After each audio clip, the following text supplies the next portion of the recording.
Good evening, ladies and gentlemen, and thank you for coming out to tonight's Critical Mass Town Hall on jail overcrowding. Tonight's event is produced by the news staff of the Bristol Herald-Courier to help our communities better understand the challenges facing our local jails. My name is David McGee. I will serve as tonight's moderator, and I've also served as the lead reporter on this special project. A series of 24 articles began running this past Sunday and will continue daily through this coming Sunday. You can go to heraldcourier.com to read each story. You can listen to podcasts, and also there are a series of videos.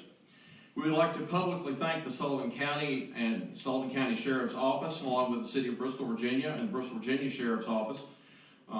They have been given us unprecedented access, and that has made our jobs to do this reporting much simpler. We chose the name Critical Mass because both the Sullivan County Detention Center and the Bristol, Virginia Jail are dramatically overcrowded, critically overcrowded. Sullivan is the most overcrowded large jail in Tennessee, and these conditions create great danger for inmates and correctional officers. They complicate an already clogged judicial system and are costly for taxpayers. What we'd like to accomplish this evening is to discuss some potential solutions.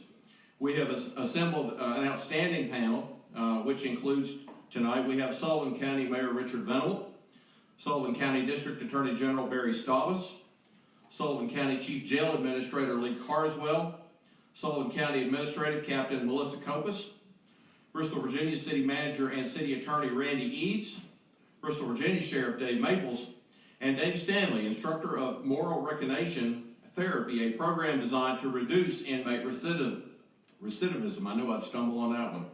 Tonight's town hall is being streamed live on the Herald-Courier's Facebook page. We have questions submitted by our readers, and we'll also attempt to field some questions from our Facebook viewers. So if you are dialed in on Facebook tonight, if you have a question, please understand we've got a lot of ground to cover tonight, but we will try to answer some of those as well. And we also invite questions from our audience here at the Sullivan County Courthouse. So let's begin by setting the stage, and let me ask Chief Carswell and Captain Kopus, for those of you who don't know, if you could just briefly summarize the current overcrowding situation at Sullivan's facility and talk about some of the challenges that you guys face every day. Well, currently the total population as of this evening is 1,062. That's about 171% of our capacity. 100% is 619. The layout of the jail, of course, we all know is not a very good design. It's a bay type design, so basically we have a lot of inmates, anywhere from 35 to 45 inmates in a 16-man cell, and it's long linear design makes it hard to manage. But of course, with that, our number of mentally ill inmates that we have to segregate is very high, and our limited ability to do that with the current jail setting makes it that much more challenging. We run anywhere from 250 to 270 females out of that 1,062.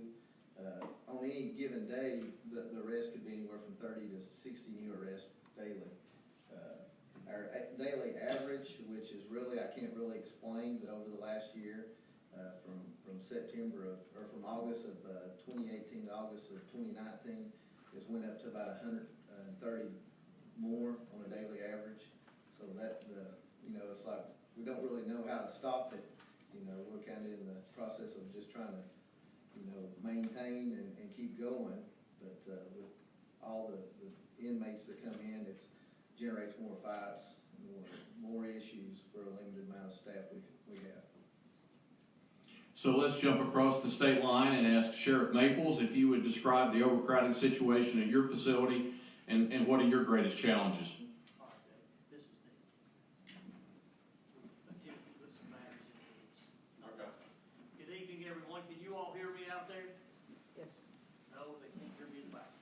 She switched places with Randy for right now.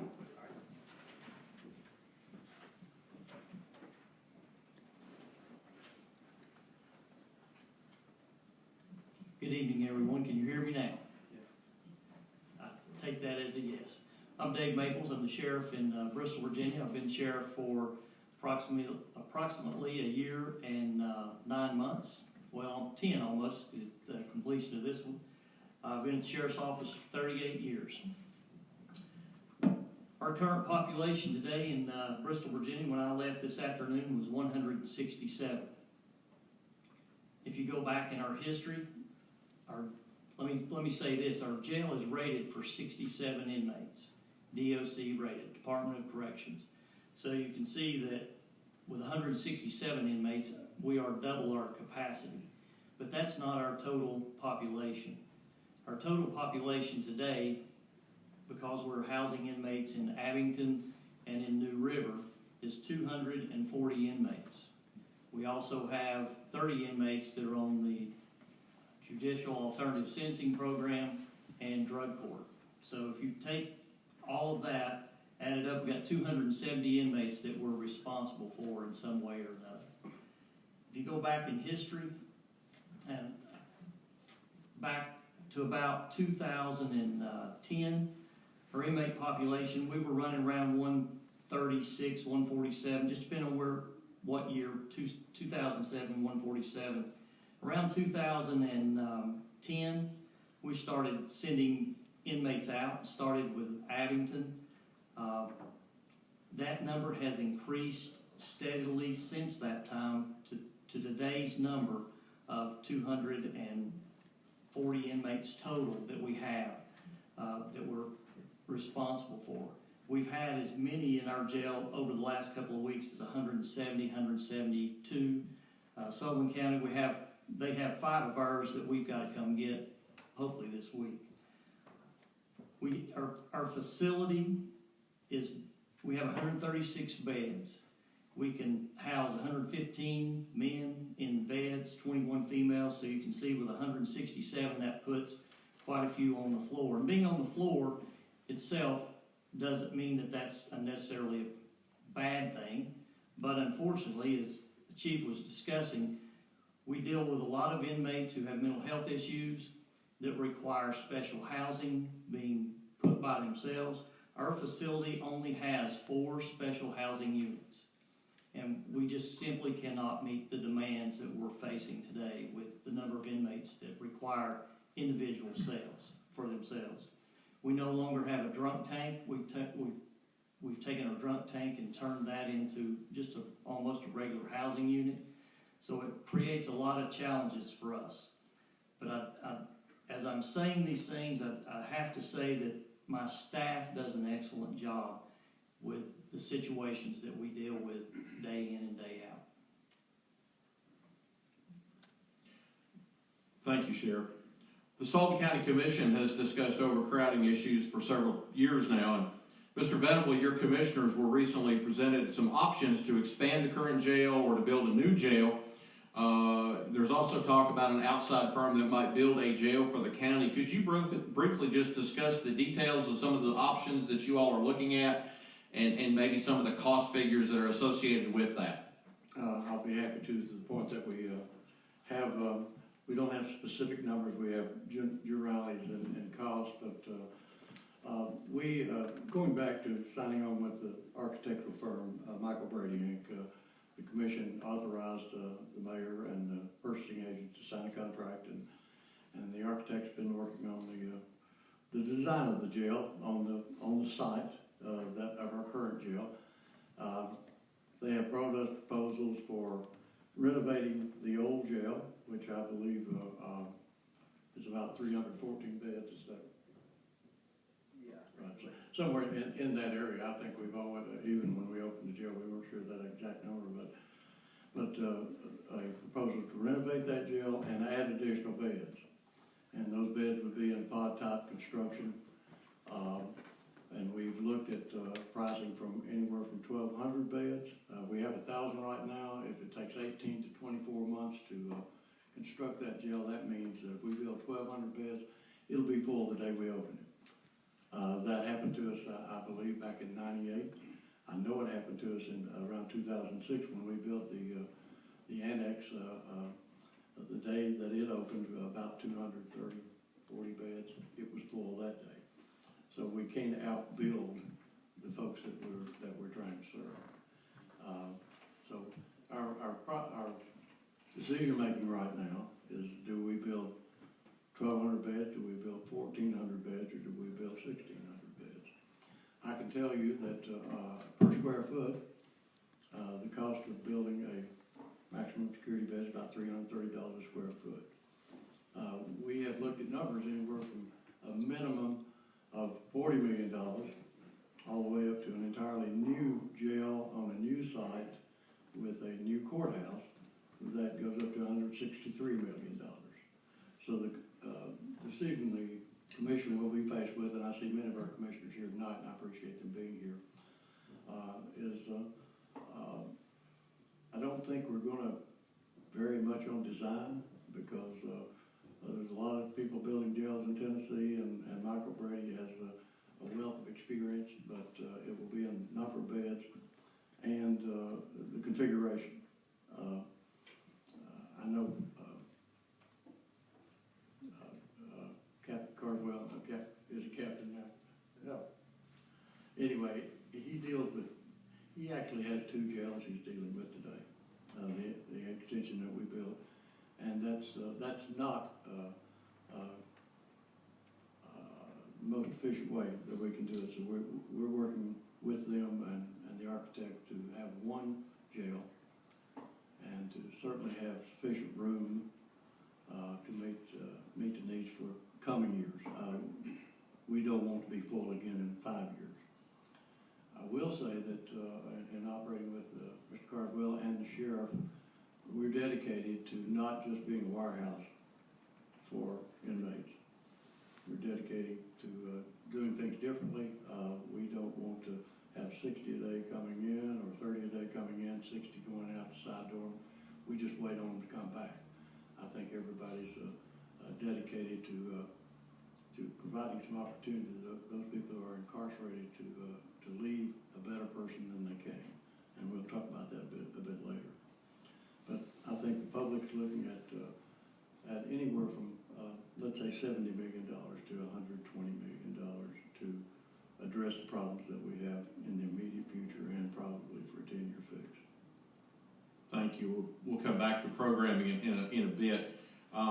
Jail construction of any kind is pretty unlikely in Bristol, Virginia, given the city's financial situations. Mr. Eads, I wonder if you could talk about what, if any, options the city sees for its jail overcrowding in the future.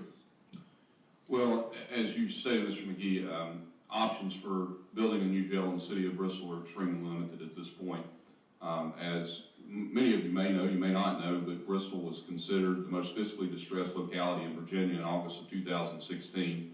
We've recently been taken off of that list, which is good news for the city of Bristol, but that still does not mean we're out of the road yet, out of harm's way. We have $108 million in debt that is strangling our city right now. So to go out and for us to build a jail that would house 350 inmates is going to be quite expensive, and it's something that unfortunately we can't do right now. Sullivan County may be in a little bit better financial shape, and they may be able to handle that debt burden, but we can't. So we have to look at all sorts of different alternatives in order to ensure that, 1, our jail is safe for prisoners, and 2, that we're doing what we need to do to allow these prisoners to get the tools they need so that they don't come back to the jail in the future. And we started the Judicial Alternative Sentencing Program. I think we'll talk about that later, is one of those options that we have done, and we have several other options and tools that we can use for pretrial release that are not being fully utilized at this point, and those tools need to be utilized more to help with overcrowding in our jail. Thank you. We've got some issues that I'd like for the panel to weigh in on, so you guys can take turns or however you want to do this. But one of the things our readers comment regularly about as this series has rolled out over the past few days is they don't seem to really care as much about jail conditions. They say things like, if you didn't do the crime, you wouldn't have to do the time.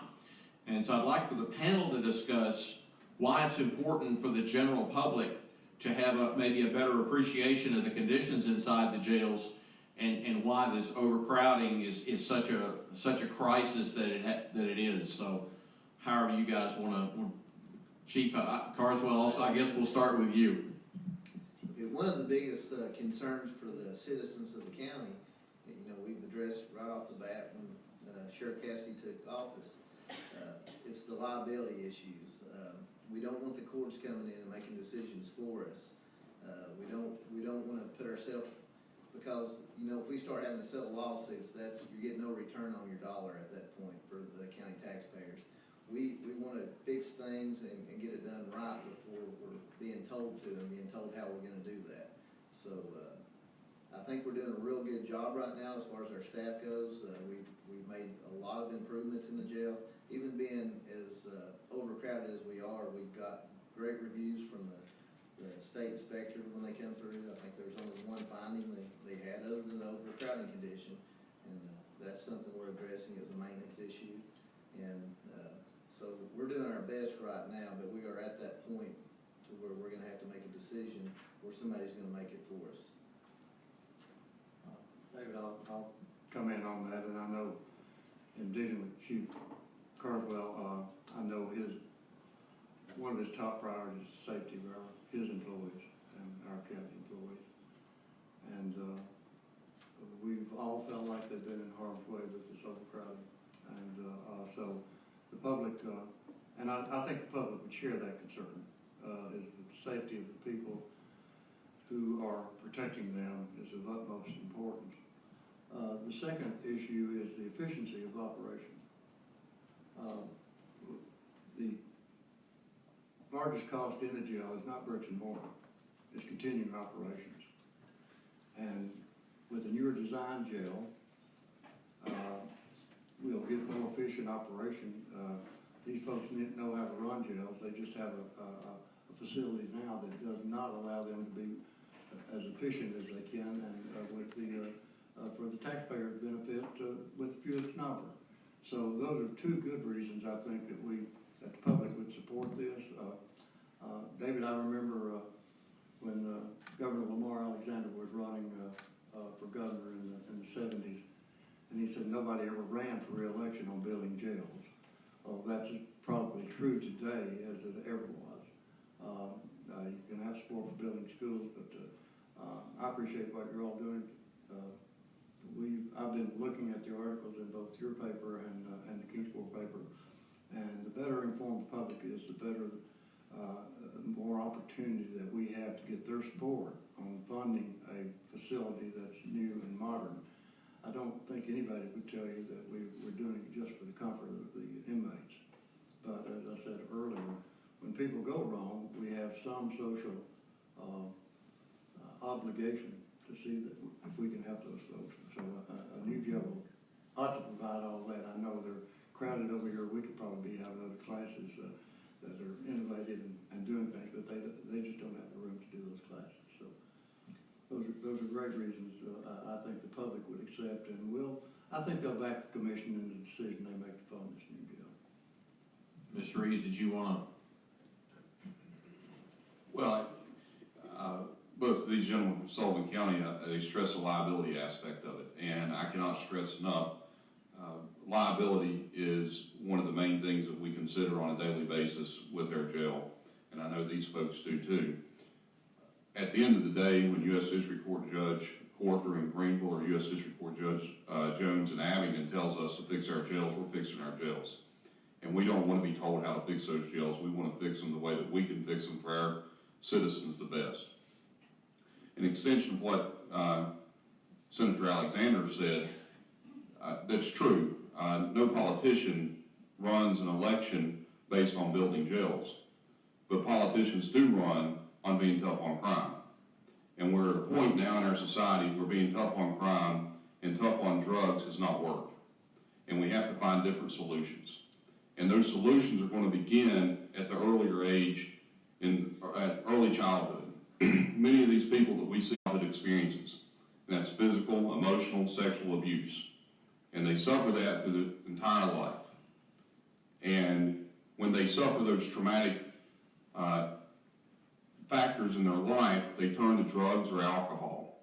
And by turning to drugs and alcohol, it eventually leads to crime and it leads to jail. So we have to do better as a society to reach those people at an earlier age, to start teaching parents how to be better parents. Now, this is not the politically popular answer I'm giving right now, but it's the answer. I was a criminal defense attorney for 8 years prior to being named city manager in Bristol. I've seen it. It's personal. I feel strongly about what we have to do in order to reform criminal justice. And these are the types of things we have to look at as a society, look deep within ourselves, and say we have to make changes because what we've done in the past has not worked, so let's try a different path. Dave Stanley, were you wanting to jump in on this, or? Sure, if I could. Thank you. Speaking as the formerly incarcerated contingent here tonight, I would speak to the issue that the internet snipers that you refer to that have the lock them up, throw them away, don't care, have never been inside a cell and watched in horror, as I have, as razor blades were forced into the end of a toothbrush with the specific intent of carving out an officer's stomach who had taken away some drugs that they found in the cell, something I personally witnessed. And they probably haven't banged their head on the walls at 3 o'clock in the morning trying to get an overworked guard's attention to come and respond to a 21-year-old man who was being raped, who was retarded, who shouldn't have been locked up in the first place, and everyone else was using him for their own sport and engagement. It is an incredibly difficult situation to be incarcerated, and the idea that the public gets to just comment on what the officers have to do, they get to critique our leaders for not spending enough money or building enough jails. They don't have a voice in this unless they've either been there or they're willing to step up and contribute something to help the problem. These men and women in the jail put their lives on the line every single day.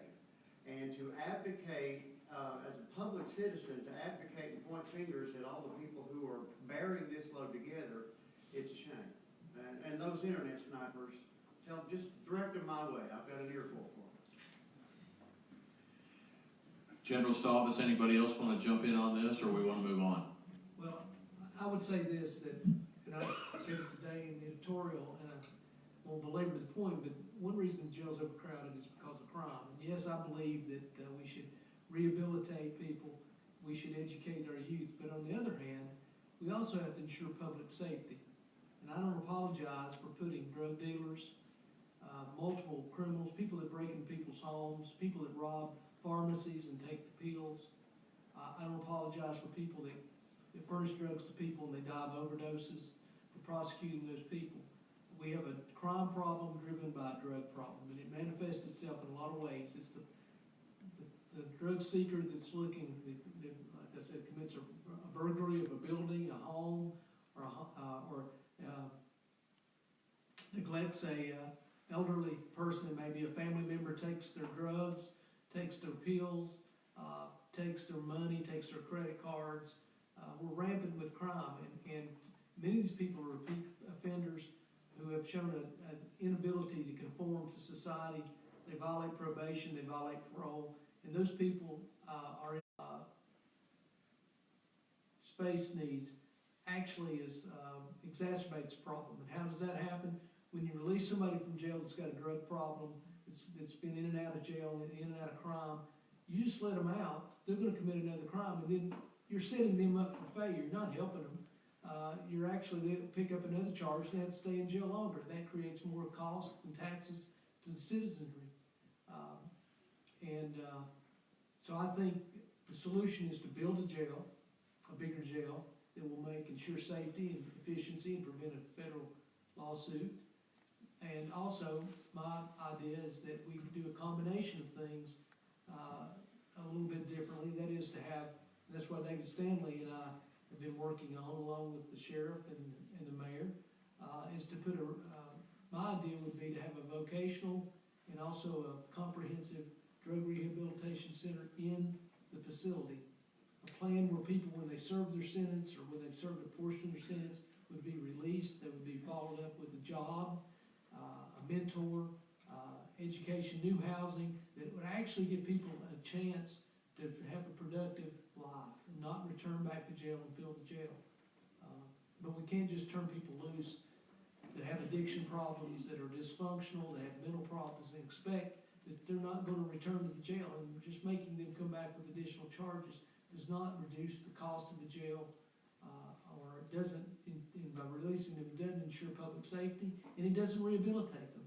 So I think we do have to use a different method, but there are people though, that we have to be tough on. When we have gang members that are distributing the kind of deadly meth that we have in our area, when we have people coming into this area distributing these dangerous drugs, and we see this path of overdoses, I have family members who want to know where the drugs are coming from, who's going to be punished. Those people have to be put away.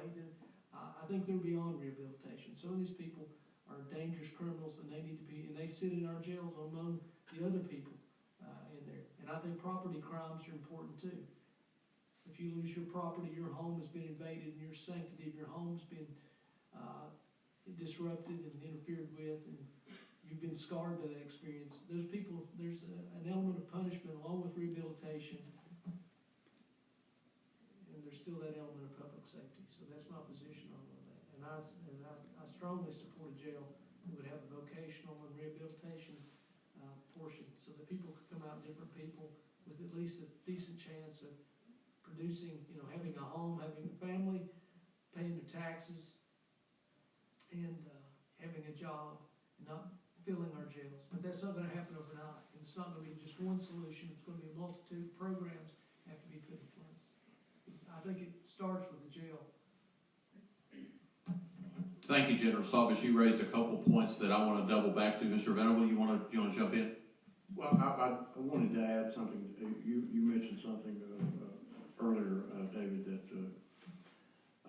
law and order state. We're a law and order state. I know when I was a much younger man in 1990, I went to Nashville, and my first 2 bills were putting people in jail for various things. But also, I was serving with Governor Ned McWhorter. And 2 years prior to that, Governor McWhorter had instituted the sentencing reform program, and that was very successful. And we cut down on the number. We started giving judges the right to judge and the freedom to make decisions, and that went a long way. We passed that in '92. I've encouraged every governor since, Governor Haslam, Governor Bredesen, and this governor, to reconvene a sentencing reform program, because society's changed since 1990. We have different crimes where we're dealing with different people. But that's one of the problems, or one of the major things about sizing this jail. Should the General Assembly take up sentencing reform, but we can't hope. We don't have that choice. Should our rehab programs that we're working with Mr. Stanley on have the effect we'd like to have, maybe we might not need 1,400 beds, but we can't go forward there. Those are all things that will be discussed. But we've got to plan for the worst and not the best, and hope. Just wanted to add that. Thank you. Sheriff, you want to jump in on this real quick and before we go to the next? Sure. I agree with everything that's been said up here. But I want to reiterate, we're not talking about building a facility for comfort. We're talking about building a facility that's efficient. And right now, all we are doing is basically housing inmates. We're not giving them the tools that they need, because the vast majority of these individuals are going to get out. And right now, we're not giving them tools to be successful when they get out. So just housing them is not helping them. So I know we're going to get into this a little bit more, but ideally, we don't have program space right now, very little. So we're having to house inmates in our program space. So it's making it very difficult. But I'll stop right there, because I know you want to get into that next piece. Hey, you're fine. A lot of you have mentioned the issue of drugs, either inmates who are addicted to drugs or who are charged with drug crimes, such as robbery that they commit to feed their drug habit. And General, you touched on this just a little bit, so let's go around the panel and whoever wants to start. What can be done that you're not doing now to maybe help these folks resolve their drug problem, so that doesn't drive them back into incarceration if they do get out? Programs, treatment programs. We have some. We have Highlands Highlands Community Services offer, we have some folks from there that come. We have Tri-City Recovery.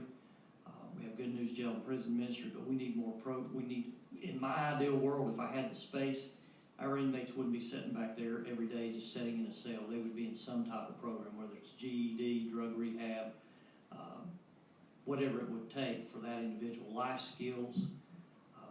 But unfortunately, right now, we're just not able to offer that. Mental health counseling, I mean, as Mr. Eads mentioned earlier, these inmates come to us with a lot of baggage. And I agree with Mr. Stavas about drug users that once, if we just turn back out, that's what they turn back to. But we've got to change that cycle. It's very evident that what we've been doing is not working because our inmate population is rising, recidivism rates are high. Contrary, some folks may say they're going down, but I don't see that because we see the same folks over and over again. We share them with Sullivan County quite frequently, weekly almost, passing them back and forth. So we're not getting the needs met of these folks, and the majority are going to get out, and they're going to be back on the street and turning back to the same ways that they were when they came in. So it's a matter of space within the facility to offer the programming. Is it also a matter of funding? Sure. I mean, funding would be required for that, but it's one of those things and some inmates, like with our jail alternative sentencing program, gives them an opportunity to get out of jail. They serve a portion of their sentence, they're released, they're monitored, but it gives them an opportunity to prove to everyone that they're heading down the right road. Drug court as well. We'd like to see those, and our goal is to expand those programs, but it takes funding. But you've got to look at the cost. You're either going to pay to house them, or you're going to pay to rehabilitate them, in whatever form that is. But they just come to us with a Madrid of problems that, unfortunately, a lot of times we're not getting addressed. Randy, you want to follow up on that because you guys do have a couple active programs right now. Sure. The question was, what can we do that we're not doing now?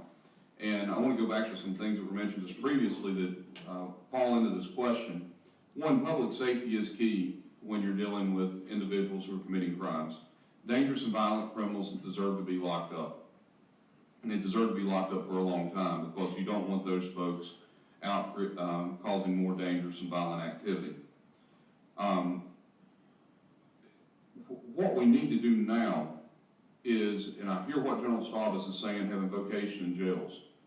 But here's the problem that we're facing, and if you're paying attention to the regionalism discussion that we're having now in Southwest Virginia and Northeast Tennessee, we have to do something right now in order to attract businesses here that pay good wages.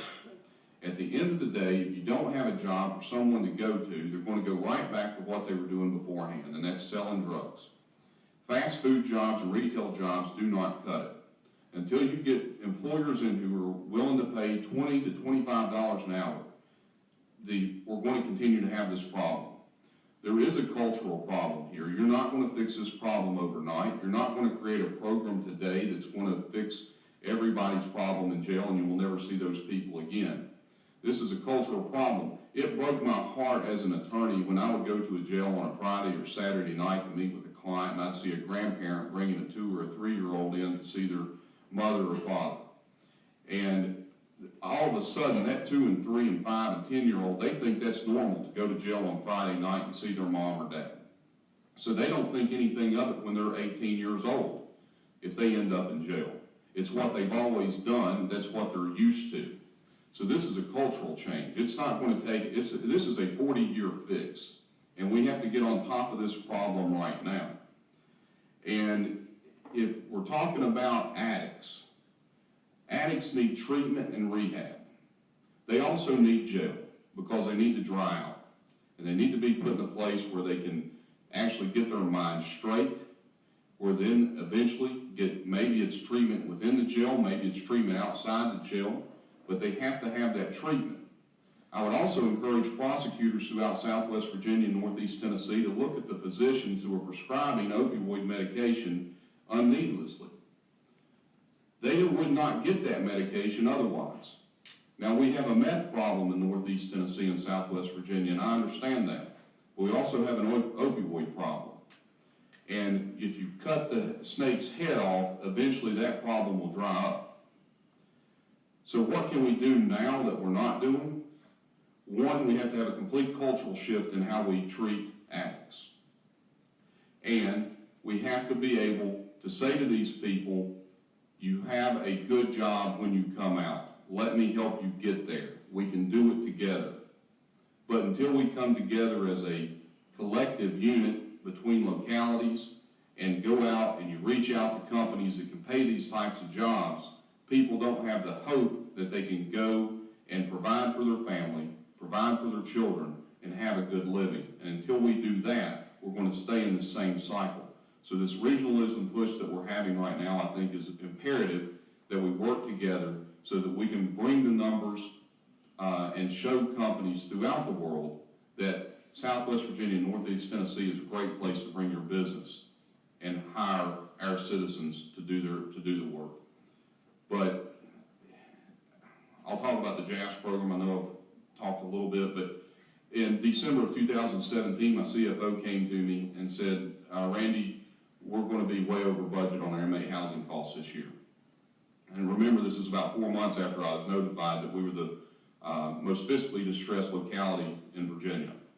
So we put our heads together, met with the sheriff, met with the judge, met with several other agencies, and we came up with the Judicial Alternative Sentencing Program. And that program, what it does, allows people to serve a shorter sentence, and then they'll be potentially on home confinement, house arrest, but they can also go to work. One of the main things I always heard when I was representing individuals and they would go back to jail for doing the same thing, I would ask them, why'd you do that? They said, well, I couldn't find a job. Well, I wanted to find a way to take that excuse away. So I met with several manufacturers in Southwest Virginia. I said, would you be willing to hire a felon if they come to work clean? They said yes, because we can't find workers now. And so we have several manufacturers and several businesses who are willing to hire our inmates while after they serve their sentence, and they have a good job. And these are decent jobs. We're talking $12, $15, $18 an hour jobs. And it's taken an excuse away from them in order so that they don't have to go out and do what they've been doing in the past. And we've got to continue to build on that. We have to make that program more accessible for a lot more individuals, because 30 people is not going to cut it. And at some point, I'm going to have to make a financial decision, and I don't want to make the decision that the JAS program has to go away. But that's going to require effort on part of our Commonwealth Attorney in Bristol to allow individuals into that program and to get more people into that program sooner. It's going to require our judges to allow individuals into that program. But more importantly, it's going to require those individuals to be willing to take that step. And sometimes that first step towards sobriety is the hardest step. But if they can take that step and see there's a better path, then you have a chance. Chief, you guys talked about, you and Mr. Venable both talked about with the new jail, you want to have programming space, you want to try to do some things to rehabilitate inmates. Can you expand on that as it relates to the drug issue? Yes, and I'm not gonna pretty much reiterate everything he just said, because he pretty much covered all the bases on that. But right now, we're completely reactive. We don't have much of an opportunity to be proactive because the space and the funding is just not there. You know, we're just kind of surviving at this point. We're very limited on how many we can bring in. But there are a lot of success stories from our drug court. I see them out in the community. We went to lunch here a couple of days ago and had a gentleman come out of the back and just wanted to talk to us. And we recognized him. He'd probably been out 4 or 5 years, but at the time he came in, he was literally on death's door, him and his wife. He had every addiction that was out there at the time. Gravel was a big problem at the time, the bath salts and meth. He had the opioid, everything was going on, but he got in drug court and got some help, and he's been sober 4 years, and he's working the restaurant and a couple other jobs, and he's living his life now. He's got his kids back. Him and his wife's back together. So there are a lot of good things that can come from this, but we've got to spend the money to get there, and it's kind of, that's where we're at right now. Dave Stanley, you want to talk to folks about the program that you are running right now and kind of what impact it's having? Certainly. The most effective force that we can bring to bear isn't mercy, it isn't harshness, it's change. We're starting to see an almost logarithmic pattern of increase in the jail population with a relatively flat general population in Sullivan County over the past 5 years. That delta between the two is because of drugs. Addictions and economics drive 90% of reoffenders back through the doors of the jail on a continual basis. So the core of change is to take accountability and face the consequences of your actions that got you there. That's what we teach in our moral recognition classes. But it's also important that we equip them with self-reliant skills. I believe that it is too difficult thing to hope for industrial recruiting to provide self-reliance to someone who's going to step back into society and not use. So self-reliance comes in the job skills that we're focusing on. We've identified 17 different trade and skill-related occupations that someone can make $40,000 or more a year in this market. And what the gospel that we're preaching to our men in our classes today is that if you show up and you're skilled, you can find work and someone will give you a chance if you show up every day and you're skilled. So we've got inmates in there whose only skill is how to weigh out powder on a scale. So if we don't equip them with at least the tools to go out and get work and be self-reliant and pay their fines and their fees and their court costs and pay their child support, if we don't equip them with the tools, we are absolutely failing them. It is a certainty that any of us, given a sparsity of options, will go back to what we know because we can justify it with survival. How many times have I heard in the jail cell, I had to go sell some drugs, my baby needed food. And while that is of course an excuse, it is the rationale path and the rationalization that so many offenders go through. They think they have no choice. They think, what's the use? I can't do anything else, so that's my life. If we don't show a path that making better choices can make a better life, and we don't enable that path by equipping them, then what we have today is the fruit of just housing people. If you look even at the Sullivan County jail numbers over the past 2 years, it hasn't been geometric. It hasn't been a flat line. Just this year, we came to the commission in January and said, let's try to do some things to change. Just this year, we've spiked from in the 900s to almost 1,100. That's an incredible increase for these number of months. And it's not because we're in a deep, dark recession and nobody can get a job and people are breaking into the neighbors to get some food. It's because of drugs.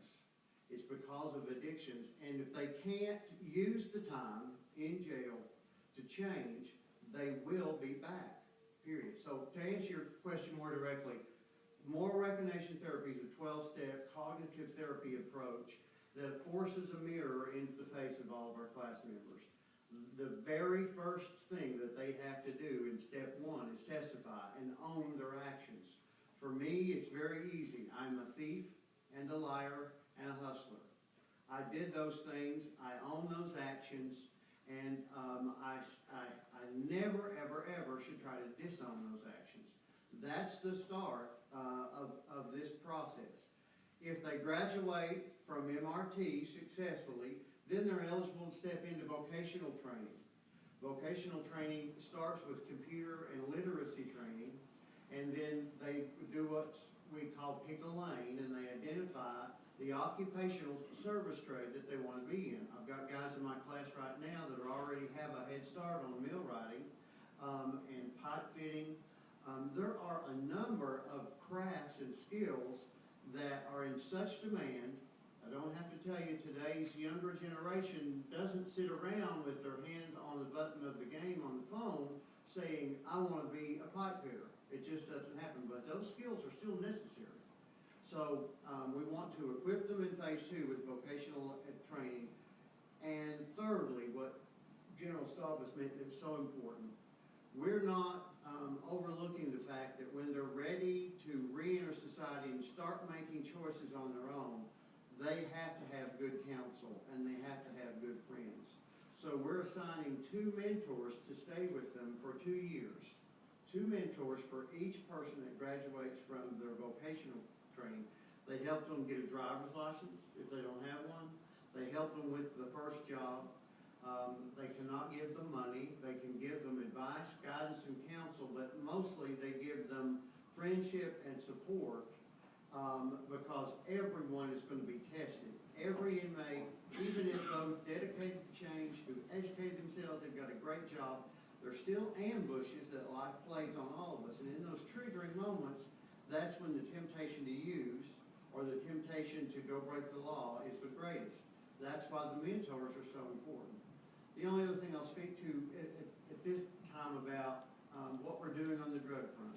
It has become apparent to me since I got involved here that in studying the analytics of who's in jail and why, and every single class member, male and female, in our current MRT classes identifies addictions as a problem, identifies addictions as the greatest risk they feel to coming back in the future.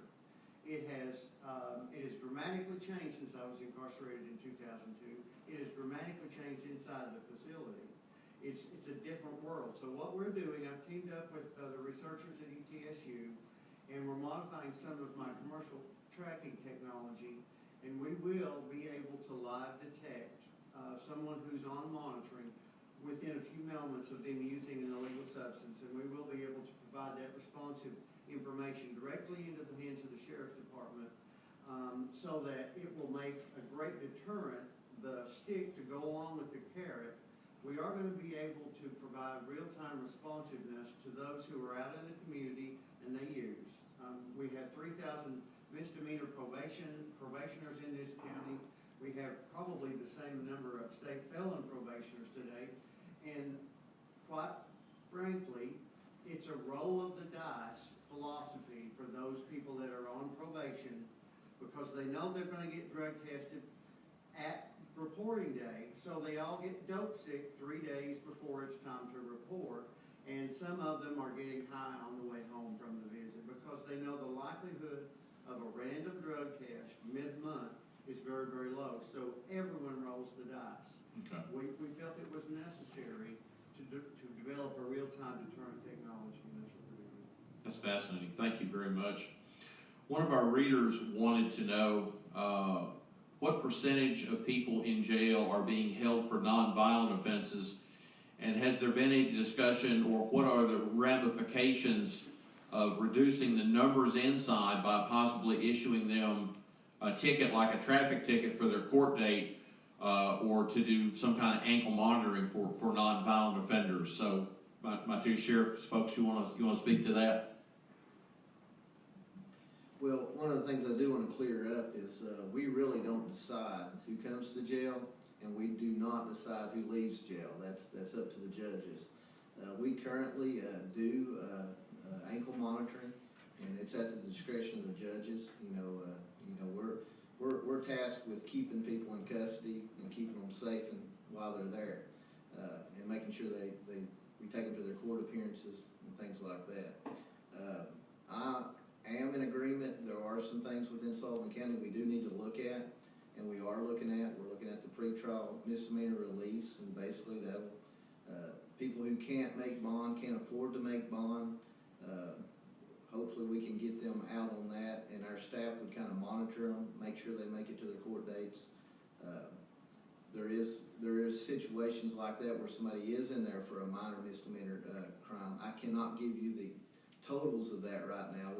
Of the 1,062, I can give you the breakdown of how many are pretrial, how many are convicted, but I can't really tell you that number. But there are occasions where people are incarcerated and they think they can make bond, they don't, they get lost in the system and they end up staying there longer than they should have. We try to stay on top of that. With just the massive amount of folks coming into the jail, it's hard to keep track of everything. And that's what we're trying to get ahead of, and that's what we're working on now as a county and as, you know, in partnership with the commission. We're looking at software, we're looking at a lot of things. David Stanley, we've been speaking. He's some of the things he might be able to develop for us to help us get the data we need and to catch that before it gets out of hand. But we don't have a lot of DUIs. We don't have a lot of people in there for those minor charges. Basically, they come in, they make bond. So it's not, most of the ones are serious drug offenses that are coming in, and there's not a whole lot you can do without some type of program to make sure that they are getting the help they need.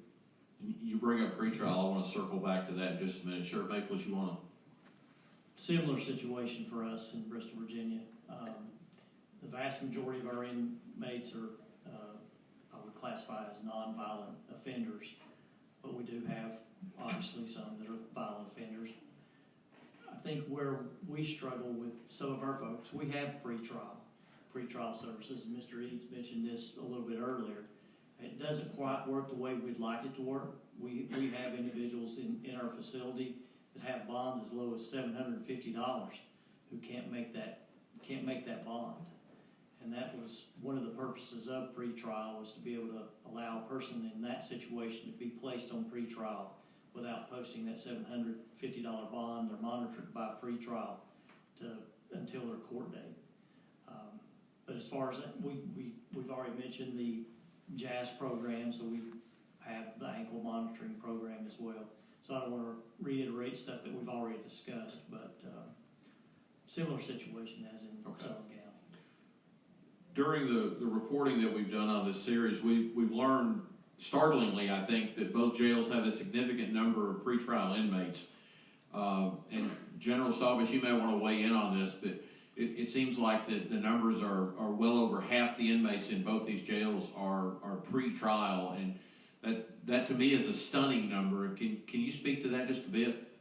Well, yes, I can.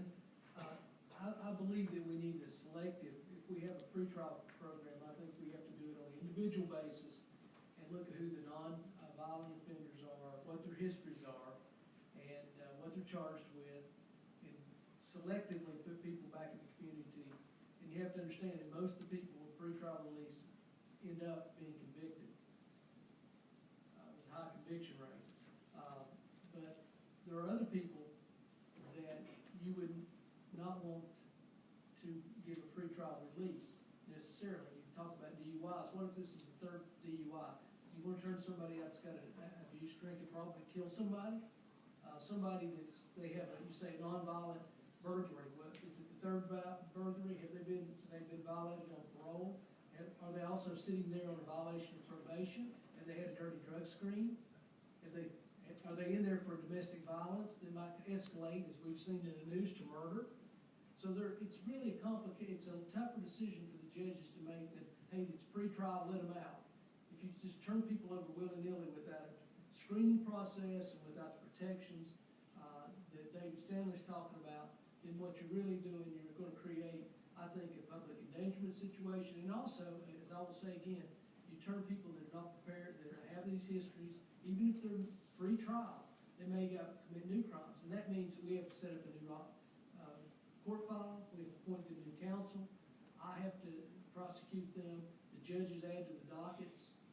It means that they stay longer in the jail, so it really defeats that purpose if you don't have a smart, sensible, selective criteria and you look at the individuals. This idea, let's just let everybody out because it's pre-trial, what you're going to do is create a crime wave. That's what you're going to do. You're going to make the lives of these people that we say we want to help worse.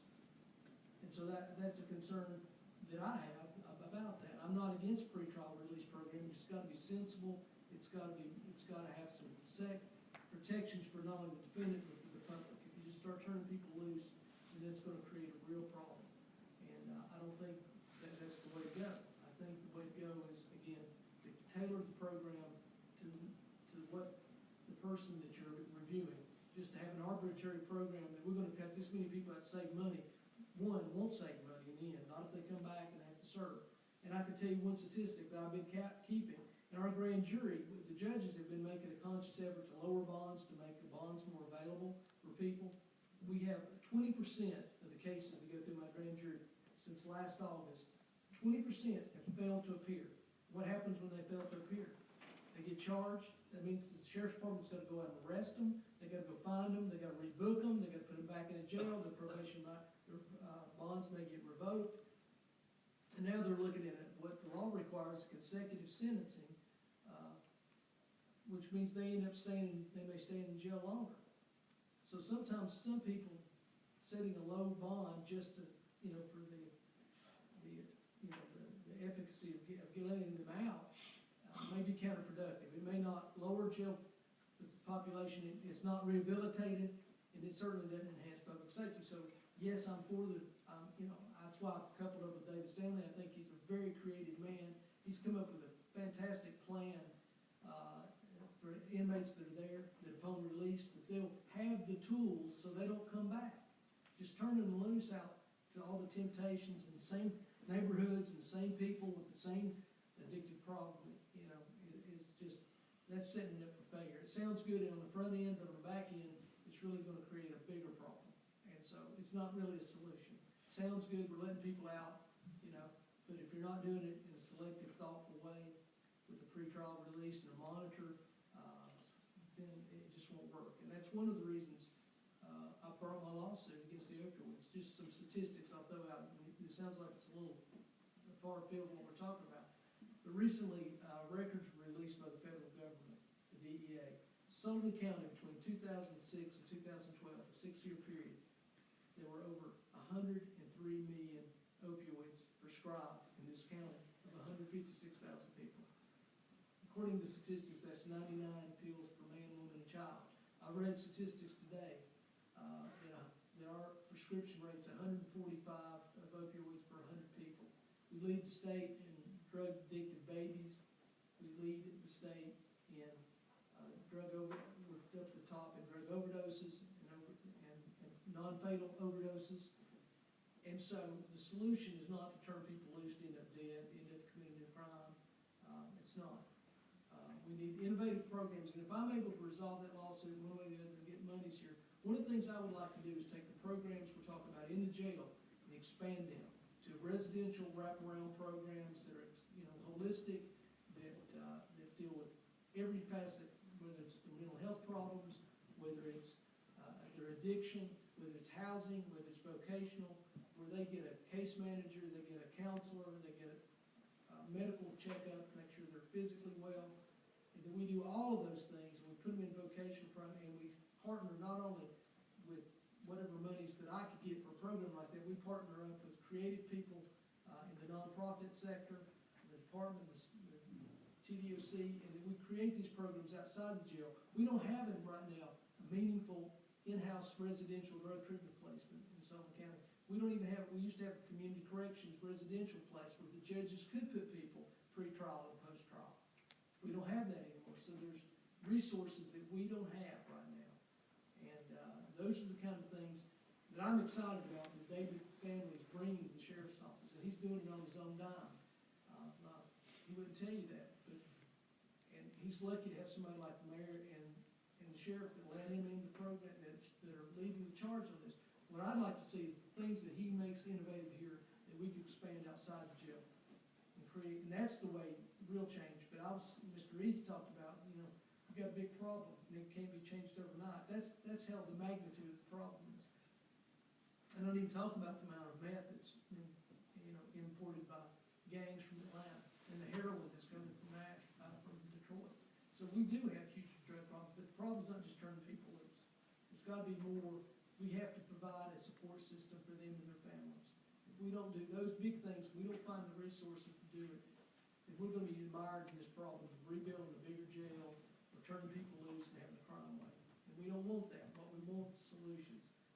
I hope that I can bring, through this lawsuit, bring the kind of resources to create those kind of really effective programs that work in other jurisdictions and other places, and make Sullivan County on the cutting edge of these kind of things. That's what I'd like to see. Chief Carswell, you wanna add anything to that? Just to add to what he said, it's gonna take teamwork from, not only, the sheriff's office and these, treatment programs, but the district attorney's great to work with, and the judges have been really good to work with too. And it's gonna take a partnership between all of us to, make this work and to be effective with it. Thank you. Sheriff Maples, Mr. Eads, you wanna jump in on pretrial for just a minute? You may not want me to. Go ahead. In Virginia, the General Assembly came up with a program called Pretrial Services, and Pretrial Services is a program where there is screening for individuals who are immediately arrested. Virginia Probation and Parole, if I'm not mistaken, has one of the best matrices when it comes to screening individuals for release. If I'm not mistaken, I think over half the states, maybe more than that, in the United States use Virginia's screening system to determine whether or not someone should be released on pretrial. So you're just not letting someone out just to let someone out. What you have indigent people who cannot afford to be let out, who probably do not, I shouldn't say it that way, but there are probably some people in there who do not need to sit in jail 6 to 9 months waiting for a misdemeanor trial. I've practiced in courts in Virginia and Tennessee both, and I can tell you, in both of those court systems, people sit in jail a long time before they're convicted. Sometimes they sit in jail a long time before they're found innocent too. Even though there is a high conviction rate, there are people who sit in jail and that we have to pay for as citizens that are innocent. So you have to look at it as a whole. And when these scores are given to a person, based on that score, it tells the judges and the probation officers what if they should be released on their own recognizance, if there should be some sort of bond, if there should be some sort of house arrest. And if they are released, then they have to report to pretrial services. I know in Virginia when I was practicing, they would have to report to pretrial services once a week and get drug screened. So you're just not letting these people out to do whatever they want to do when they want to do it. So I think that's a misconception.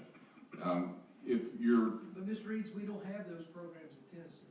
That's what I'm advocating for, but we don't have those right now. I think they're all good ideas, and that's what I'm trying to say, that these ideas are good, but we don't have those yet.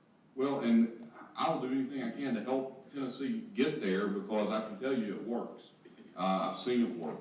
I just wish in Bristol it was used more. It's used in Washington County and Smith County on a tremendous basis. When you talk about the opioid addiction and you talk about 103 million pills that were prescribed in Sullivan County, well, I'm going to go back to cutting the head off of the snake. These are physicians prescribing these pills. It is not pills that are coming across the line in Mexico and Texas. I mean, these are things that are being prescribed right here, given out in our own backyard. Prosecute the doctors. I guarantee you start. I'm not saying you haven't, Okay. but there needs to be more of it. Change the prescribing habits. We need to get our federal legislators involved. There needs to be some way to not just give out a pain pill simply because you have an achy back. I mean, put these pain pills in a class where it's people that have cancer, who are terminal, who maybe just got out of surgery. You don't need 120 pain pills the moment you get out of surgery. I've had 2 back surgeries, and each time I've been given 90 to 120 pills, and I haven't taken one of them. But there are people who do take it. You don't need that many.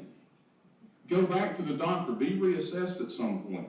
And when you're fighting the opioid problem simply because you got physicians who are overprescribing, our law enforcement officers cannot fight the meth problem. That is the true problem. Because you wouldn't have the opioid problem if these things were prescribed appropriately. I'll stop. Thank you, Mr. Eads. We have crossed the 8 o'clock hour. I think this has been a tremendous discussion. I think we had a couple questions from the audience. A couple folks signed up. So if you wanna step up and ask your question of our panel before we call it an evening. Maybe we've answered their question. All right. Going once, going twice. and thank you very much. We appreciate that.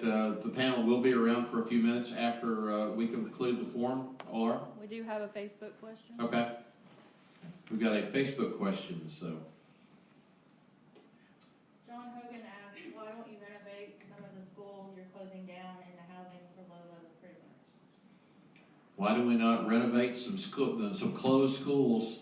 I've heard this one before in Sullivan County and put prisoners in there. Mr. Carswell, you are smiling. Go ahead. The cost of renovation is astronomical. There's certain standards that we have to meet for the state, especially for new construction. And just to go in and renovate and tear out and get it up to the code that the state requires is a whole lot more expensive than. I know it sounds to the average person, it sounds like, you know, you've already got something there, you've already got bricks and mortar, but it has to be completely gutted, and it's a lot harder to do that than it is to go out and have a new build. And that's kind of what we've looked at extensively in Sullivan County, and after looking at the cost, it's much better just to build new. Dave, it's the same in Virginia. It's no different. The Department of Corrections has to approve any building that's going to be used. It has to meet the same type of standards as far as construction. And the cost, again, it's astronomical. We actually looked at doing that at the annex next door and wasn't really feasible in the end, trying to meet the square footage that's required now. Any more? We do have someone that. Okay, wants we one. have a question from the audience. If you want to step up to this mic right here. Yeah, we had part of the mic. You will have to press the button that says speak. Maybe. There you go. Hello. Hi. So I was a little late, so if this has been addressed, I'm sorry, but I've heard a lot of suggestions about like reactionary things and reducing cash bonds and things like that to alleviate the issue. But is what's being done as far as being like proactive and doing things like reducing the recidivism? There's tons of grants out there right now for the DOJ for programming. Have any of those been applied for instance, with the Second Chance Act? Have you ever heard of our branch house? Family Yes. Justice Center? The nonprofit I work for has a program there, YW Cares. There's an example of something that Sullivan County's doing. It's it's not drugs, but it's an attempt to more effectively combat domestic violence, because as you see, one incident of assault leads to another, can lead to murder or something serious. So one of the programs we have in Sullivan County, which is aided again by the county has contributed to, is to reduce recidivism, and that's drug activity. If we can lower the barriers for women to get out of bad relationships sooner, quicker. One, we reduce domestic violence, which is about 40% of my docket is domestic violence. The other thing is that we reduce police calls going out to arrest people and going back and forth on public welfare calls. So one of the things we are doing proactive is to create these programs, which you're probably aware of a little bit from what you said, to create a proactive situation where we try to give women an opportunity to get out of those relationships with their kids. Okay? So that's one program that I can think about right now. And this is Domestic Violence Awareness Month. So this is a month in which this program, we're taking in lots of people, we're sending them to programs, we're providing legal advice, more protections, we're providing, sending them to our Child Advocacy Center for kids that witnesses to these kind of problems. So if our branch house program continues to expand and work, it's shown nationwide that these family justice centers will reduce the rate of domestic violence. Not initially, because you're pushing a program, you're getting into the program, but I think that's a good example of something that we're doing that is proactive. That's one thing that comes to mind. And remember, we talk about drugs, but also domestic violence is about, in some form or fashion, whether it's murder, kidnapping, assault, aggravated assault, one form or another. About 40% of our cases involve domestic violence. So that's a program that the county has been very supportive of us. We do have grant money, and we do have, thanks to the generosity of Sullivan County people giving contributions of money to, that we're doing something, we're pushing something out on the front end and at the back end. And you're right, unfortunately, law enforcement, for the most part, is reactionary. Crime gets committed, then we go out and investigate. But this is something that involves law enforcement, mental health, the district attorney's office, and at least, I think, 25 agencies across the county. So there's something that you hang your hat on, something you can think about that is a positive thing, that we're trying to push an environment to resolve and stop crime. And if we do that, we'll reduce jail capacity too. People keep, if we can reduce the amount of domestic violence and people don't get arrested, that's going to be good for the jail. It's also, but most important, it's going to be good for the community. Well, that's one thing. I would like to make just a general response to the question, and that is, two things. They can't say no when someone's at the salad court. They can't say no. Their hotel is always open, and so therefore, they are the option of last resort when we have people who commit crimes. They can't say no, so we shouldn't say no in this community to doing what we can. Grants are wonderful, they're hard to get, they take a while to chase down, and they're transient. They're not always there. They come and go with the politics of the day in a lot of cases. Grateful for the Second Chance Act, but when the administration changes hands, whenever that does happen, things could get entirely differently.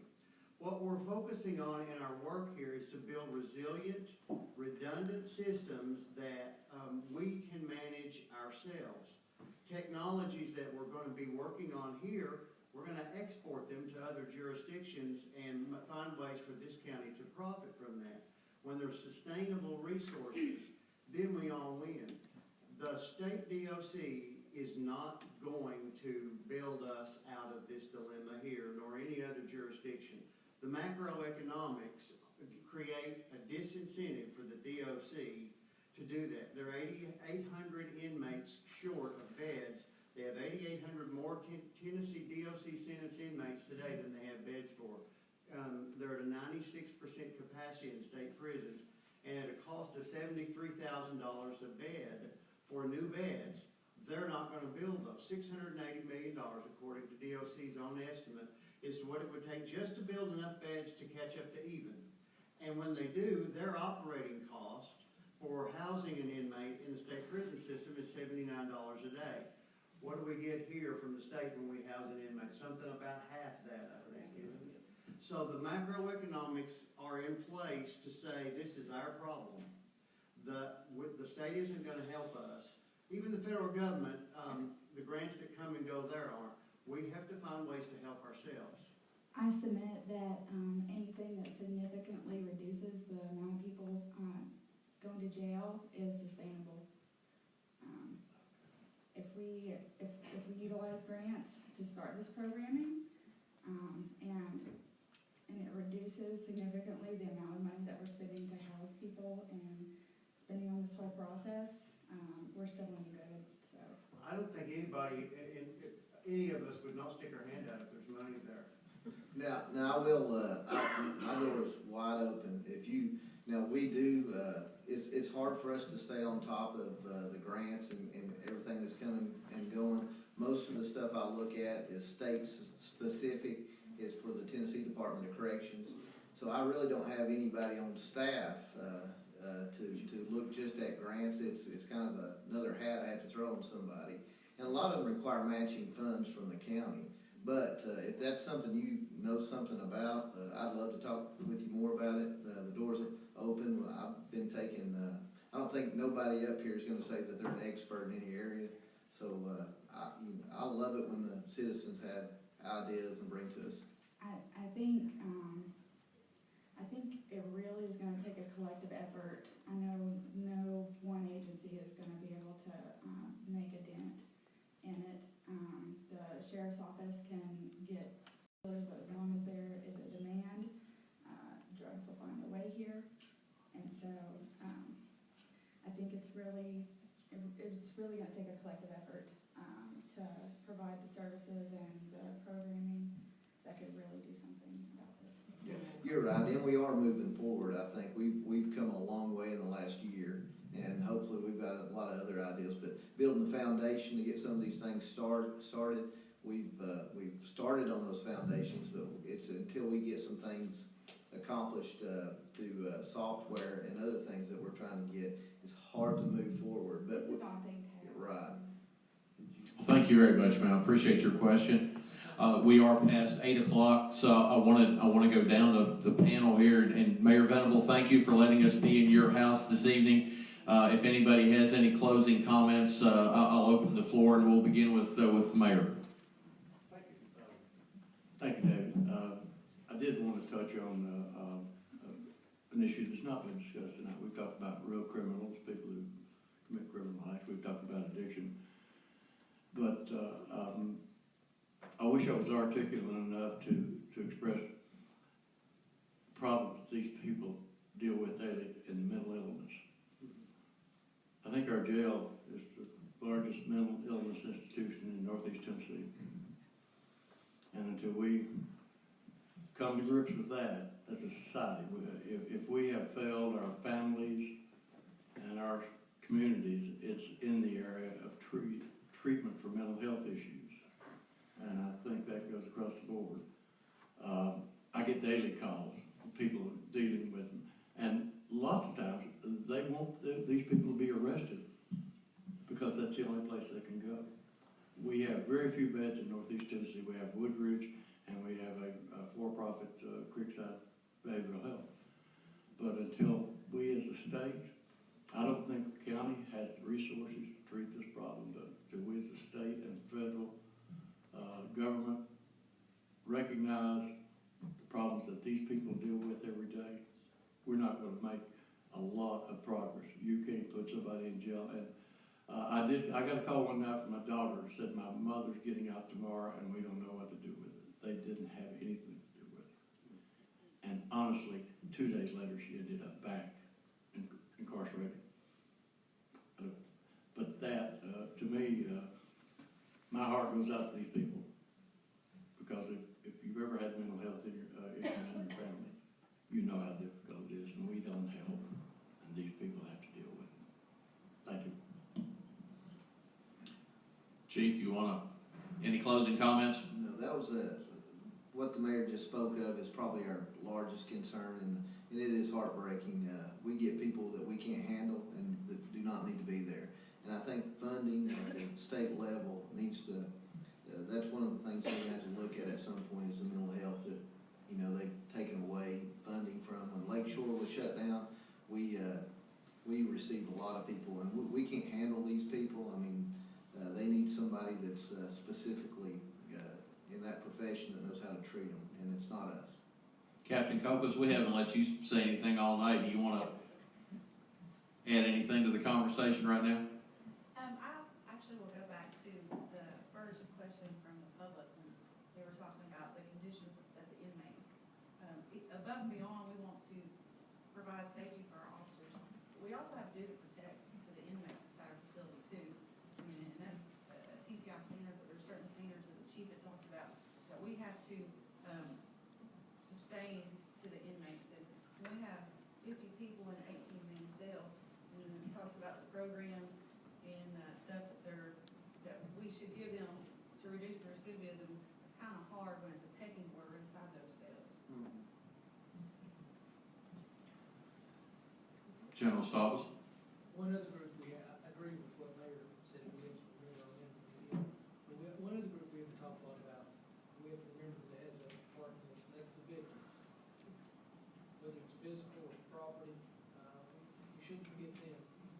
They're part of, they have, in our Constitution, they have constitutional rights. And we just have to say that we also don't lose sight of people who suffer as a result of actions of others. Dave Stanley, you want to have any closing thoughts? No, I never thought I'd say this publicly, but do as I do if you think there's a problem. Involve yourself. Volunteer. come see Lee, come see the mayor. All I did was ask, how can I help? And we're not doing enough of that. We're not doing enough of that. This is a huge problem that will only be solved with a whole lot of contributions. So, although I have very little in my life to be patterned after, you should pattern yourself after me when it comes to volunteering. Every one of us should. They cannot do this by themselves. And it's time for the rest of us to step up. Thank you very much. Sheriff Maples, some closing thoughts? Well, I just want to begin by thanking the Herald Courier for bringing this to the attention of the public. I appreciate the folks that are here tonight. Appreciate your comments, ma'am, about programming. One thing that I did not speak about tonight was we have started a program, I guess you want to call it, forensic discharge planner to help with our mental health inmates that are suffering from mental health issues, which I'm excited about. Be glad to sit down with you if you have some ideas for some funding. We'd love to have, if we had program space, we'd love to have some funding, grant funding for that. Just appreciate the opportunity to be here tonight. Thank you, Dave. Thanks, Sheriff. Randy Eads, I guess you get the last word. Well, I do appreciate you having this forum tonight. I think it's informative for the public to hear what we have to say and actually hear from people who are dealing with this on a daily basis. I want to go back to what Mr. Venable said with his closing comments.